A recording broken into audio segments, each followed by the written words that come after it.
Namaste, dear learners. Today we will discuss a novella called Dvipa by Na D'Souza.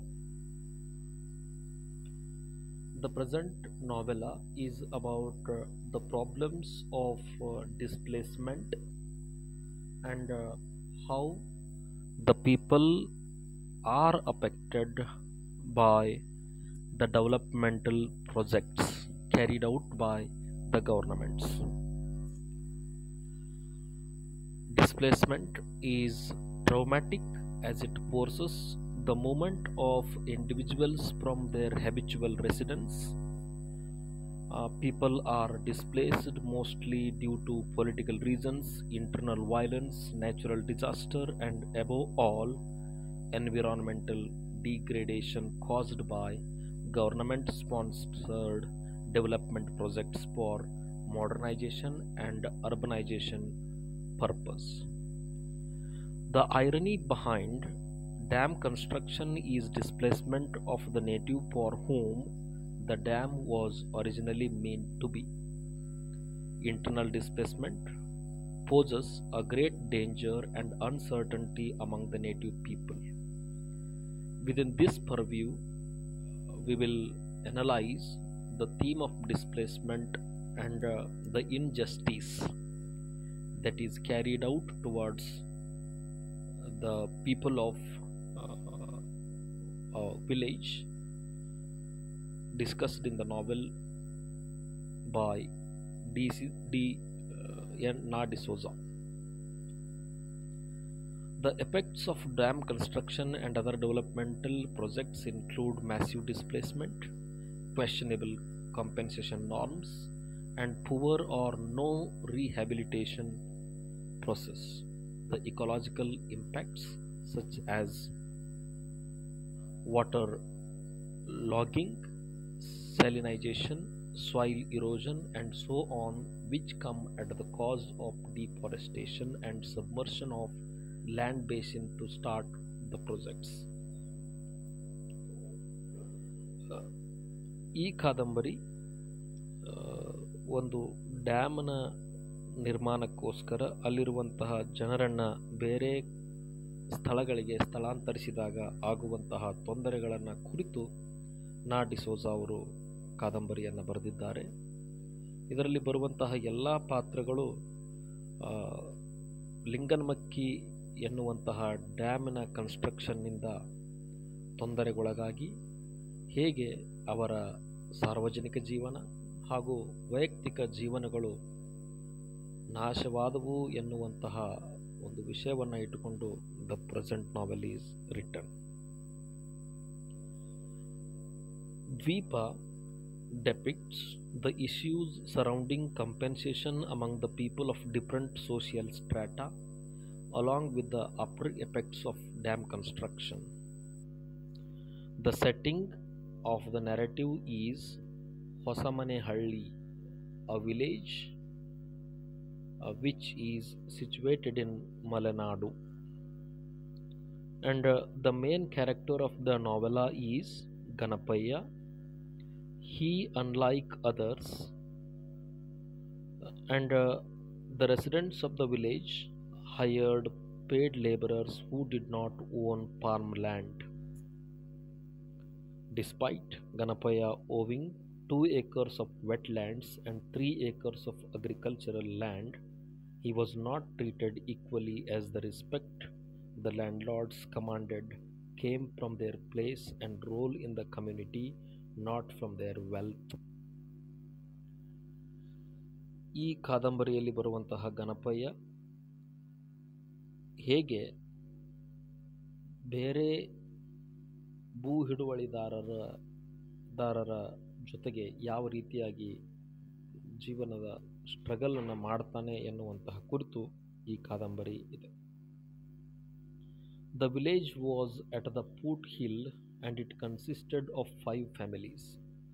ಹೊಸಮನೆಹಳ್ಳಿ ಎನ್ನುವಂಥ ಒಂದು ಹಳ್ಳಿ ಒಂದು ಬೆಟ್ಟದ ಪಾದದಲ್ಲಿ ಇದೆ. ಆ ಊರಿನಲ್ಲಿ 5 ಫ್ಯಾಮಿಲಿಗಳು ನೆಲೆಸಿರುತ್ತವೆ. There are plantations and 3 rice fields.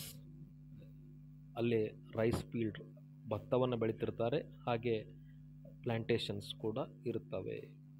3 out of the 5 families were landlords. 5 ಫ್ಯಾಮಿಲಿಗಳೊಳಗೆ 3 ಫ್ಯಾಮಿಲಿಗಳು ಲ್ಯಾಂಡ್ ಲಾರ್ಡ್ಸ್ ಇರ್ತಾರೆ. And they owned the farmlands while the other 2 were bonded laborers for many generations who had not been able to pay off their debts. Heramba Hegade and Parameshwaraya owned those laborers from the Hasalaru community. Baira and Hala destined to work in their lands. Heramba Hegde ಮತ್ತು ಪರಮೇಶ್ವರಯ್ಯ ಎನ್ನುವಂಥವರು ಜಮೀನ್ದಾರರಾಗಿರ್ತಾರೆ, ಹಾಗೂ ಇನ್ನುಳಿದಿರಂಥ ಫ್ಯಾಮಿಲಿಗಳು ಇವರ ಹೊಲಗಳಲ್ಲಿ ಕೆಲಸ ಮಾಡುವಂತಹ ಆಳುಗಳ ಕುಟುಂಬಗಳಾಗಿರುತ್ತೆ. The people of the village had access only to a few towns during the summer, which could be crossed through the river, while it was impossible during the monsoon, and the village will be completely cut off except some narrow roads. Hosamane ಹಳ್ಳಿ ಹೇಗಿದೆ ಅಂತಂದರೆ, ಬೆಟ್ಟದ ಪಾದಗಳಲ್ಲಿರುವಂತಹ ಹಳ್ಳಿ, ಅದರ ಪಕ್ಕದಲ್ಲಿ ಶರಾವತಿ ನದಿ ಹರಿತಾ ಇದೆ. ಬೇಸಿಗೆ ಕಾಲದಲ್ಲಿ ಬೇರೆ ಊರುಗಳಿಗೆ ಹೋಗುವುದಕ್ಕೆ ದಾರಿಗಳು ಇರ್ತವೆ, ಆದರೆ ಮಳೆಗಾಲದಲ್ಲಿ ಆ ಊರಿನಿಂದ ಬೇರೆ ಊರುಗಳಿಗೆ ಹೋಗುವುದಕ್ಕೆ ಯಾವುದೇ ಮಾರ್ಗಗಳು ಇರುವುದಿಲ್ಲ. Because of the flood in the Sharavati river.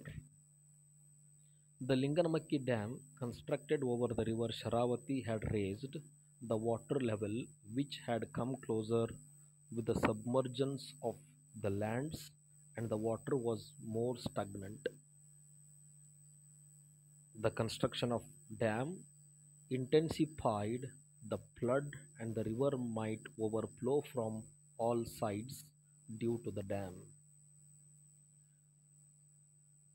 The river was slowly drowning the Sita Parvata, and thus eventually the village of Hosamanehalli. Sharavati ನದಿಯಲ್ಲಿ ಬರುವಂತಹ ಪ್ರವಾಹದಿಂದ ಶರಾವತಿ ನದಿಯ ಪಕ್ಕದಲ್ಲಿರುವಂತಹ ಸೀತಾ ಪರ್ವತವು ದಿನದಿಂದ ದಿನಕ್ಕೆ ಕೊಚ್ಚಿ ಹೋಗ್ತಾ ಇದೆ. ಅದರ ಜೊತೆಗೆ ಹೊಸಮನೆಹಳ್ಳಿ ಎನ್ನುವಂತಹ ಹಳ್ಳಿಯೂ ಕೂಡ ನದಿಯ ನೀರಿನಲ್ಲಿ ಮುಳುಗಿ ಹೋಗುವಂತಹ ಭಯ ಅಲ್ಲಿನ ಜನರಲ್ಲಿ ಕಾಡುವುದಕ್ಕೆ ಪ್ರಾರಂಭವಾಗ್ತದೆ. The problem which happens around the delta regions due to the lost sands in the bank, the occasional monsoon enters the village and destroys the fields, destroying the livelihoods of the people. The Linganmakki Dam, which took in 3 or 4 hills, had a huge expanse of water, which was like sea among the forests. ಈ ಊರಿನ ಪರಿಸ್ಥಿತಿ ಹೇಗಾಗಿತ್ತು ಅಂತಂದರೆ, ಮಳೆಗಾಲದ ಸಮಯದಲ್ಲಿ ಅವರು ಬೆಳೆದಿರುವಂತಹ ಎಲ್ಲ ಬೆಳೆಗಳು ನಾಶವಾಗಿ ತಮ್ಮ ದನಗಳಿಗೂ ಮೇವಿಲ್ಲದಂತೆ ಹಾಗೂ ಜನರಿಗೆ ಆಹಾರವಿಲ್ಲದಂತಹ ಪರಿಸ್ಥಿತಿ ನಿರ್ಮಾಣವಾಗ್ತಾ ಇತ್ತು. After construction of the Linganamakki dam, the condition even worsened. One edge of the dam stood by the hillock, and the other edge was forest land on low-lying hills.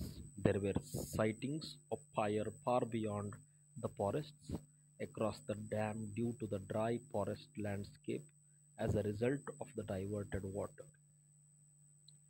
The plight of the farmers, the problems of the farmers towards compensation from the government through the local revenue departments was represented in the novel through Ganapaya. ಈ dam construction ಆದಾಗ ಅಲ್ಲಿಯ ಜನರನ್ನು ಬೇರೆ ಸ್ಥಳಕ್ಕೆ ಸ್ಥಳಾಂತರಿಸುವಾಗ ಅವರಿಗೆ ಕೊಡಬೇಕಾಗಿರುವಂತಹ ಪರಿಹಾರ ಧನದ ತೊಂದರೆ ಘನಪಯ್ಯನ ಕುಟುಂಬಕ್ಕೂ ತಾಗ್ತದೆ. The government officials had displayed a warning sign on the top of the hillock to indicate how high the water would rise. The submersion office from Karagal had warned that the coming monsoon the river would drown the village and the hillock. ಸರ್ಕಾರದವರು ಒಂದು ಬೋರ್ಡನ್ನು ಹಾಕ್ತಾರೆ, ಮುಂದಿನ ವರ್ಷದ ಮಳೆಗಾಲದ ಹೊತ್ತಿಗೆ ಈ ಹೊಸಮನೆ ಹಳ್ಳಿ ಸಂಪೂರ್ಣವಾಗಿ ಮುಳುಗಿ ಹೋಗ್ತದೆ. ಹಾಗಾಗಿ ಜನರು ಈ ಪ್ರದೇಶವನ್ನು ತೊರೆಯಬೇಕು ಅಂತ ಒಂದು ಬೋರ್ಡನ್ನು ಹಾಕ್ತಾರೆ. Ganapaya blamed the government for destroying thousands of homes, and he pondered about the compensation that was promised for his land. He agonized about the fact that all kinds of filthy strangers who had come to the fields which the native people worship, stomping every vegetation to measure the farm house,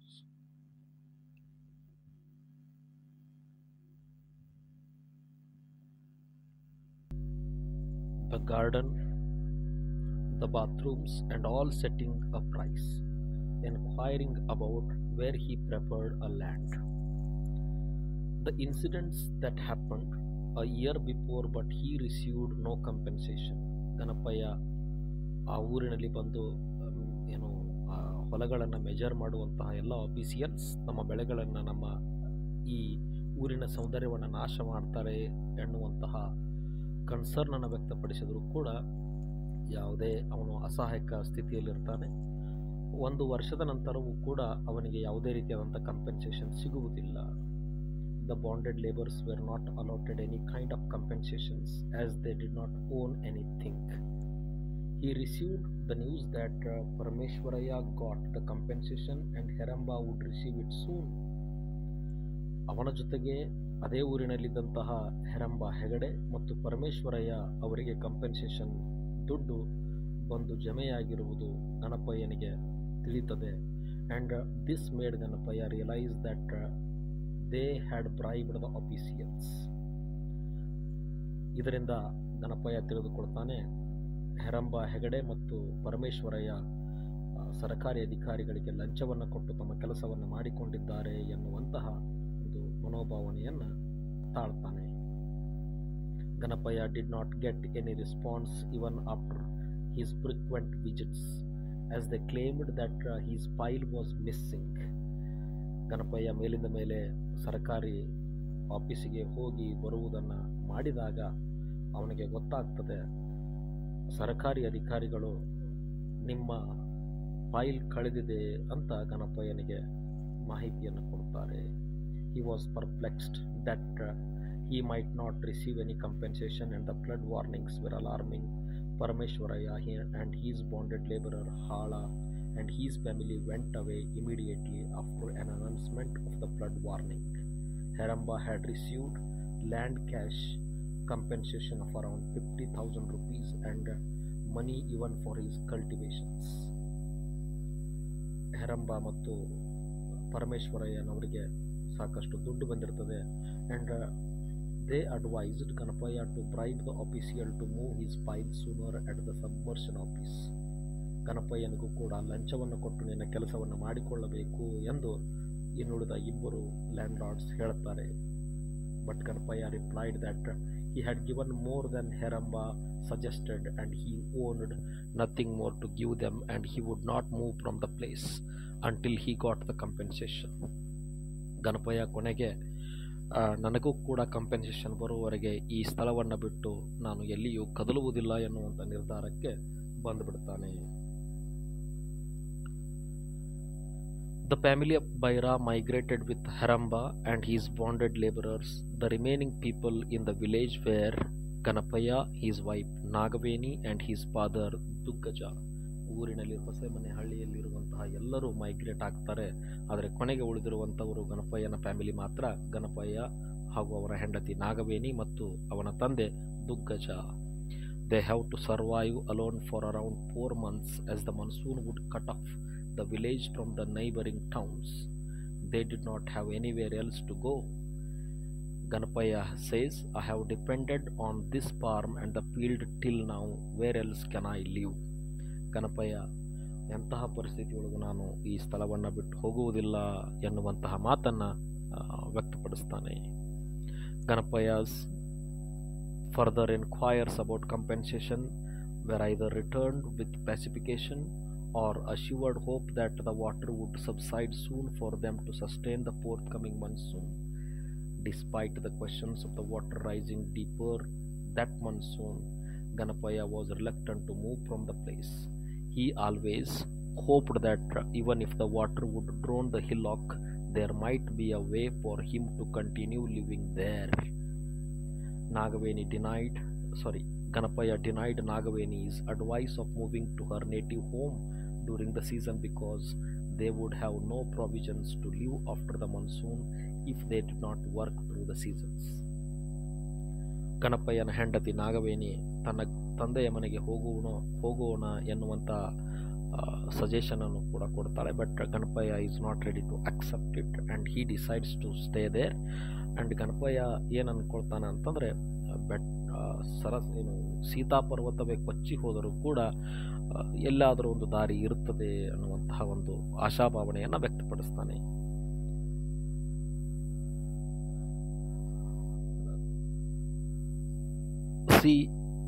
Nagaveni wondered if they could harvest Haramba's land too as he was moving out.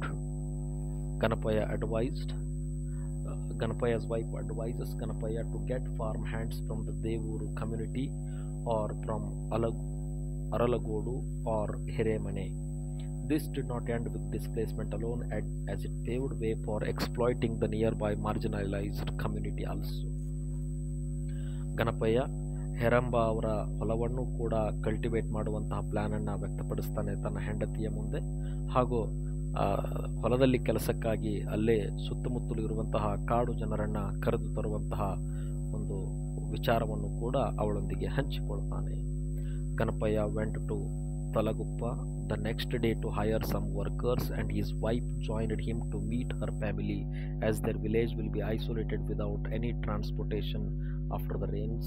As the roads were submerged by the dam, they had to take bus at 1 rupee and 8 annas through Hasamanehalli, Aralagodu, Karagal, Talaguppa, while earlier it was only 8 annas crossing the river through a small boat. ಏನಾಗ್ತದೆ ಅಂದರೆ, ಒಂದು ದಿನ ಗಣಪಯ್ಯ ತನ್ನ ಹೆಂಡತಿಯ ಜೊತೆಗೆ ಮಾತನಾಡಿದ ಮೇಲೆ ತರಳಗುಪ್ಪ ಎನ್ನುವಂಥ ಹಳ್ಳಿಗೆ ಹೋಗಿ ಕೆಲಸಗಾರರನ್ನು ಕರೆದುಕೊಂಡು ಬರುವಂತಹ ಇಚ್ಛೆಯನ್ನು ವ್ಯಕ್ತಪಡಿಸ್ತಾನೆ. ಅವನ ಜೊತೆಗೆ ಅವನ ಹೆಂಡತಿ ನಾಗವೇಣಿಯು ಕೂಡ ಹೋಗ್ತಾಳೆ, ತನ್ನ ತಂದೆಗೆ ಕೊನೆಯ ಬಾರಿ ಭೇಟಿಯಾಗಿ ಬರಬೇಕು ಎನ್ನುವಂತಹ ಉದ್ದೇಶವನ್ನು ಇಟ್ಟುಕೊಂಡು. But they could not find any help, and Dus Nagaveni suggested of taking Krishnaiah, who was raised by her family. ಯಾವಾಗ ಯಾವುದೇ ಕೆಲಸಗಾರರು ಬರುವುದಕ್ಕೆ ಒಪ್ಪಿಕೊಳ್ಳದೇ ಇದ್ದಾಗ ನಾಗವೇಣಿ ಕೃಷ್ಣಯ್ಯ ಅವಳ ತಂದೆಯ ಮನೆಯಲ್ಲಿ ಕೆಲಸಗಾರನಾಗಿರುವಂತಹ ಕೃಷ್ಣಯ್ಯನನ್ನು ತಮ್ಮ ಜೊತೆಗೆ ಕರೆದುಕೊಂಡು ಹೋಗುವಂತಹ ವಿಚಾರವನ್ನು ತನ್ನ ಗಂಡನೊಂದಿಗೆ ಹಂಚಿಕೊಳ್ತಾಳೆ. Rain was heavy that day, which was called as Rohini, following the heavy pour that came on and off for 4 days, and it was the sign of the arrival of the monsoon. Heavy wind, thunder and lightning were harbingers of the Mirugi phase of the monsoon. Once this intermittent rain became incessant, it would stop only after 4 months. This made him realize that he had to stock up firewood and supplies for the monsoon. The rain started to get severe continuously for 8 days since they got back, and due to the peace of the Mirugi rain, the farm hands did not come to work, and the rain had damaged the poorly built farmhouse. 8 ದಿನಗಳ ನಿರಂತರ ಮಳೆಯಿಂದ ಗಣಪಯ್ಯನ ಮನೆಯೂ ಕೂಡ ಹಾಳಾಗಿರುತ್ತದೆ, ಬೆಳೆಯೂ ಕೂಡ ಇನ್ನೇನು ಕೊಳೆತು ಹೋಗುವಂತಹ ಪರಿಸ್ಥಿತಿಯಲ್ಲಿರ್ತದೆ. ಆವಾಗ Ganapayya observes that the river was disturbed of it's flow. Earlier it went towards the waterfall, while now the dam had blocked its way. The Sharavati lay like a pregnant woman, full and ready for birthing. The workers had commented that the river had risen to the hill, and he knew that he could not get any more farm hands from outside. Luckily, Krishnaya came to help, but he said to Ganapaya that the river had risen up to the hill, marooning the village, and the only way out of the village would be the road to Aralagodu, and if the water kept rising in this speed, it might engulf the village, making it an island.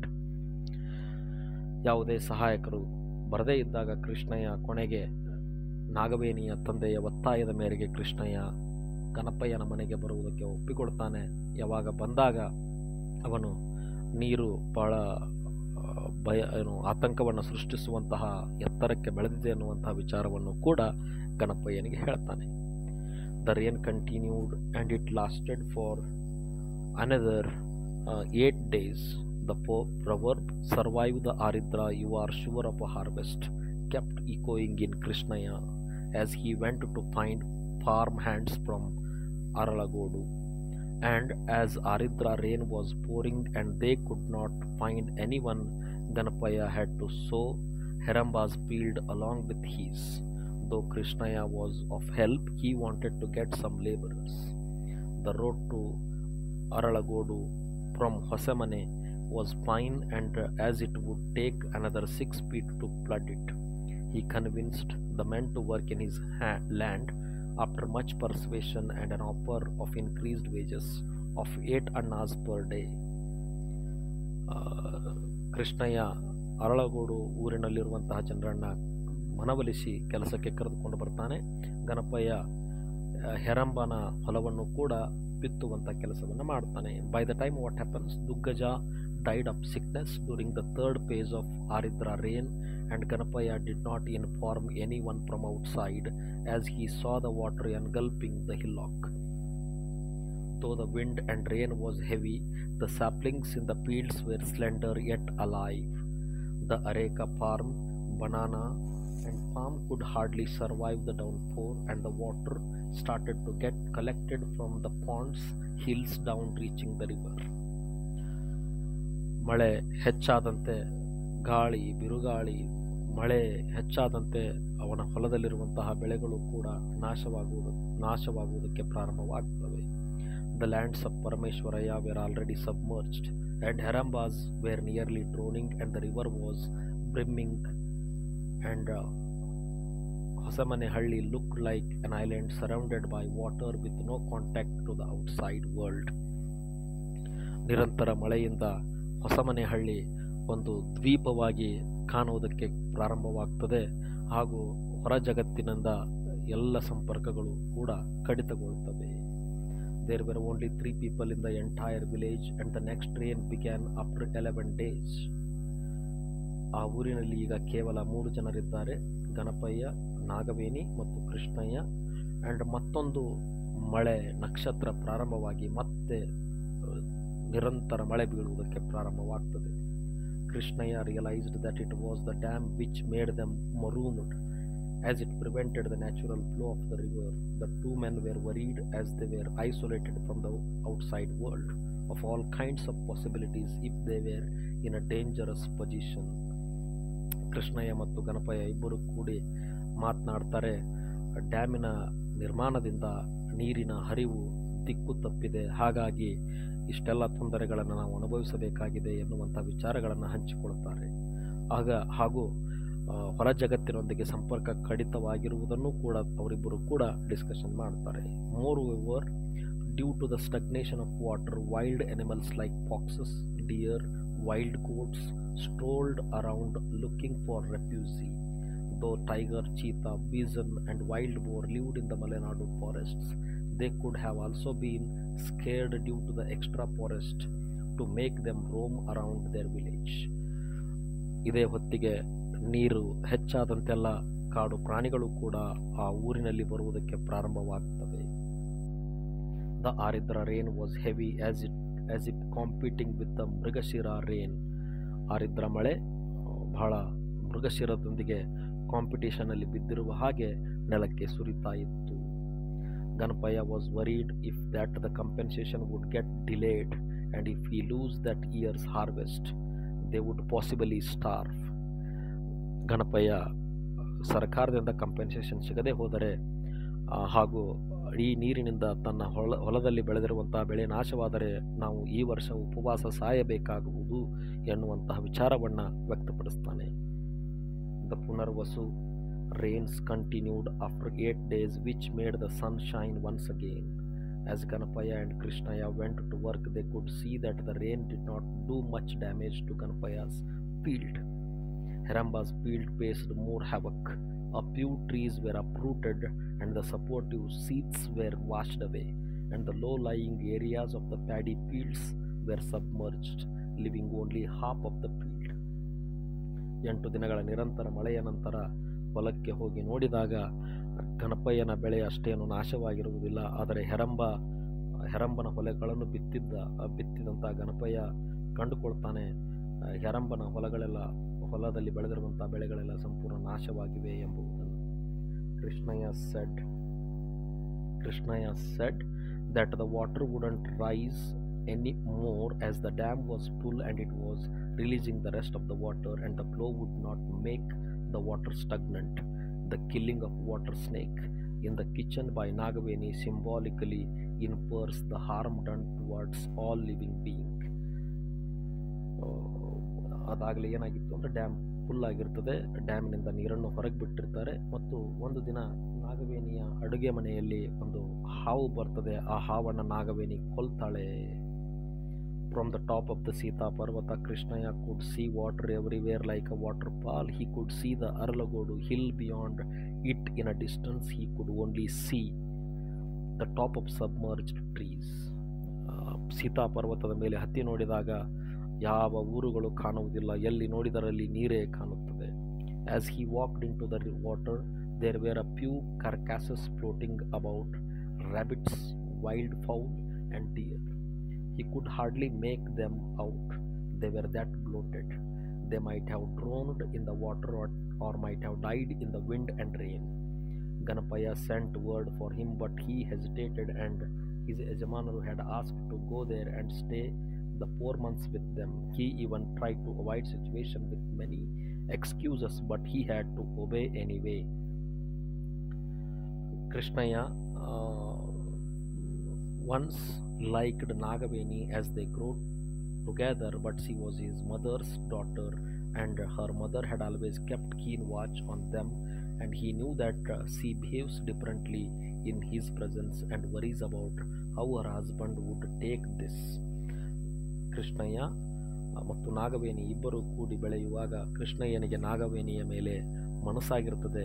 ಆ ಕಾರಣದಿಂದ ನಾಗವೇಣಿ ಕೃಷ್ಣಯ್ಯ ಜೊತೆಗಿದ್ದಾಗ ವಿಚಿತ್ರವಾಗಿ ನಡೆದುಕೊಳ್ಳುವುದನ್ನು ನೋಡಿದಂತಹ ಗಣಪಯ್ಯನ ಮನಸ್ಸಿನಲ್ಲಿ ಸಂಶಯ ಮೂಡಬಹುದು ಎನ್ನುವಂತಹ ಒಂದು ವಿಚಾರವನ್ನು ಕೃಷ್ಣಯ್ಯ ವ್ಯಕ್ತಪಡಿಸ್ತಾನೆ. ಕೃಷ್ಣಯ್ಯ finally is in the village, and Krishnaya explains that he would go back if it was they wanted, and also claimed that he would go back if he beat Nagaveni once more. Ganapaya becomes jealous of his wife and Krishnaya, and he starts beating Nagaveni. Ganapaya Nagaveni ಮತ್ತು ಕೃಷ್ಣಯ್ಯರ ಸಲುಗೆಯ ನಡವಳಿಕೆಯನ್ನು ಕಂಡು ಗಣಪಯ್ಯನಿಗೆ ಹೊಟ್ಟೆ ಉರಿ ಉಂಟಾಗಿ ನಾಗವೇಣಿಯನ್ನು ಪ್ರತಿದಿನ ಹೊಡೆಯುವುದಕ್ಕೆ ಪ್ರಾರಂಭ ಮಾಡ್ತಾನೆ. ಆವಾಗ ಕೃಷ್ಣಯ್ಯ, ನೀನು ಹೀಗೆ ನಾಗವೇಣಿಯನ್ನು ಹೊಡೆಯುತ್ತಾ ಮುಂದುವರೆದರೆ ನಾನು ಇಲ್ಲಿಂದ ಹೋಗಿಬಿಡುತ್ತೇನೆ ಎನ್ನುವಂಥ ವಿಚಾರಗಳನ್ನು ಕೃಷ್ಣಯ್ಯ ಗಣಪಯ್ಯನಿಗೆ ಹೇಳ್ತಾನೆ. Ganapaya could not refute his words and accepted them. Nagaveni thought to herself that she wanted to be with Krishnaya, but feared what others would say, and also she can't deceive her husband. ನಾಗವೇಣಿಯ ಮನಸ್ಸಿನಲ್ಲಿ ಅವಳು ಕೃಷ್ಣಯ್ಯನ ಜೊತೆಗೇ ಇರಬೇಕು ಎನ್ನುವಂಥ ಆಸೆ ಇರುತ್ತದೆ. ಆದರೆ ಅದನ್ನು ವ್ಯಕ್ತಪಡಿಸುವುದಕ್ಕೆ ಅವಳಿಗೆ ಆಗುವುದಿಲ್ಲ, ಹಾಗೂ ತನ್ನ ಗಂಡನಿಗೆ ಮೋಸ ಮಾಡುವುದಕ್ಕೆ ಅವಳು ಇಷ್ಟಪಡುತ್ತಿರುವುದಿಲ್ಲ. The rain started after the 8th day, and dark clouds cast their gloom, and the wind howled like one possessed.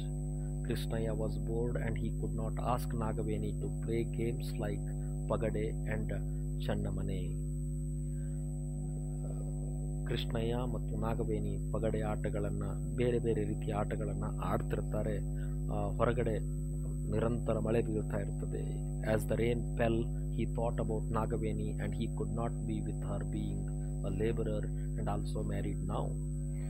ಕೃಷ್ಣಯ್ಯ, ನಾನು ನಾಗವೇಣಿಯ ಜೊತೆಗೆ ಹೀಗೆ ಇರುವುದಕ್ಕೆ ಸಾಧ್ಯವಿಲ್ಲ ಎಂದುಕೊಂಡು he told that he would go back when the rain stops. ಒಂದು ಮಳೆ ನಿಂತ ಮರುಕ್ಷಣವೇ ನಾನು ಮರಳಿ ಊರಿಗೆ ಹೋಗಿಬಿಡುತ್ತೇನೆ. ನನಗೆ ಹೀಗೆ ನಿಮ್ಮೊಂದಿಗೆ ಒಬ್ಬ ಅಪರಿಚಿತನಂತೆ ಇರುವುದಕ್ಕೆ ಆಗುವುದಿಲ್ಲ ಅಂತ ತನ್ನ ವಿಚಾರಗಳನ್ನು ನಾಗವೇಣಿಯ ಮುಂದೆ ಕೃಷ್ಣಯ್ಯ ವ್ಯಕ್ತಪಡಿಸ್ತಾನೆ. Ganapaya, up from his sleep, commented on the rain and how the rains could continue when the forests in the Malenadu was destroyed. The dam would become waste as the rains had become less comparatively. Krishnaya started to look up for Belli as he had not come while the other cattle had. As suggested by Ganapaya, he went to see up the hillock near the cave, the usual spot of Belli. There he saw the cow covered in blood and he could sense the presence of a tiger in the cave.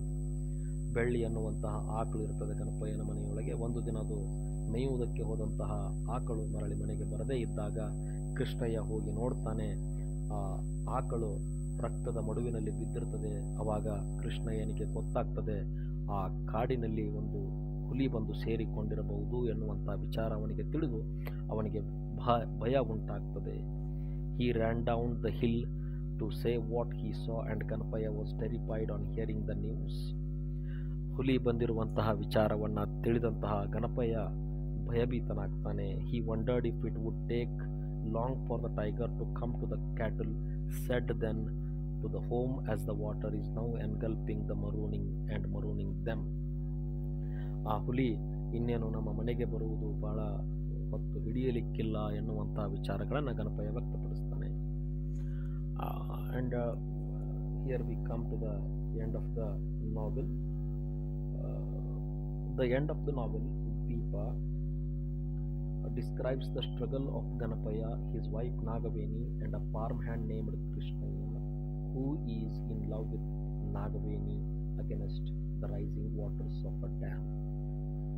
Nagaveni, ಕೃಷ್ಣಯ್ಯ ಮತ್ತು ಗಣಪಯ್ಯ ಮೂರು ಜನ ಬಹಳಷ್ಟು ಭಯಭೀತರಾಗಿರ್ತಾರೆ ಹಾಗೂ ಅಲ್ಲಿ ಬದುಕುವುದಕ್ಕೆ ಹೋರಾಟವನ್ನು ಕೂಡ ಮಾಡ್ತಾರೆ. The novel concludes with Krishnaya's and Nagaveni's death after he and Nagaveni drowned into the raging water and the tiger attacking Ganapaya. ಕೊನೆಗೆ ಕಾದಂಬರಿ ನಾಗವೇಣಿ ಮತ್ತು ಕೃಷ್ಣಯ್ಯ ಹಾಗೂ ಗಣಪಯ್ಯ ಮೂರು ಜನರ ಸಾವಿನೊಂದಿಗೆ ಮುಕ್ತಾಯಗೊಳ್ಳುತ್ತದೆ. ನಾಗವೇಣಿ ಮತ್ತು ಅವಳ ಗಂಡ ಗಣಪಯ್ಯನ ಮಧ್ಯೆ ನಡೆಯುವಂಥ ವಾದವಿವಾದಗಳನ್ನು ಆಲಿಸಿ ಅವರಿಂದ ದೂರ ಹೋಗುವ ನಿರ್ಧಾರ ಮಾಡಿ ಹೊಳೆಯಲ್ಲಿ ಈಜಿ ಹೋಗುವಂಥ ಪ್ರಯತ್ನ ಮಾಡುವಾಗ ಕೊಚ್ಚಿ ಹೋಗುವುದನ್ನು ನೋಡಿದಂಥ ನಾಗವೇಣಿ ಅವನನ್ನು ರಕ್ಷಿಸುವ ಸಲುವಾಗಿ ತಾನೂ ಕೂಡ ನೀರಿಗೆ ಇಳಿಯುತ್ತಾಳೆ ಹಾಗೂ ಅವನ ಜೊತೆಗೆ ನೀರಿನಲ್ಲಿ ಕೊಚ್ಚಿ ಹೋಗ್ತಾಳೆ. ಅದೇ ಸಮಯಕ್ಕೆ ಮನೆಗೆ ಬಂದಂತಹ ಗಣಪಯ್ಯ ಅವನ ಬಾಗಿಲಲ್ಲಿ ನಿಂತಹ ಹುಲಿಯ ಬಾಯಿಗೆ ಸಿಕ್ಕು ಮರಣ ಹೊಂದ್ತಾನೆ. ಇಲ್ಲಿಗೆ ಕಾದಂಬರಿ ಕೊನೆಗೊಳ್ಳುತ್ತದೆ. The novel ends with the tragic death of all the main characters who were the victims of displacement and compensation issues. Though it is a local story about a specific dam project, the novel is a timeless narrative about the human cost of development. The story ends not with simple resolution but with complex reality of a family whose material home is saved but whose traditional community and family dynamic have been irrevocably changed. ಒಂದು ಕುಟುಂಬದ ಸಾರ್ವಜನಿಕ ಜೀವನ ಹಾಗೂ ವೈಯಕ್ತಿಕ ಜೀವನ ಸಂಪೂರ್ಣ ನಾಶವಾಗುವುದರೊಂದಿಗೆ ಈ ಕಾದಂಬರಿ ಕೊನೆಗೊಳ್ಳುತ್ತದೆ ಅನ್ನುವಂತಹ ವಿಚಾರವನ್ನು ನಾವು ತಿಳಿದುಕೊಳ್ಳಬಹುದು. ಧನ್ಯವಾದಗಳು ಸ್ನೇಹಿತರೆ. We will meet again in our next video session. Thank you very much.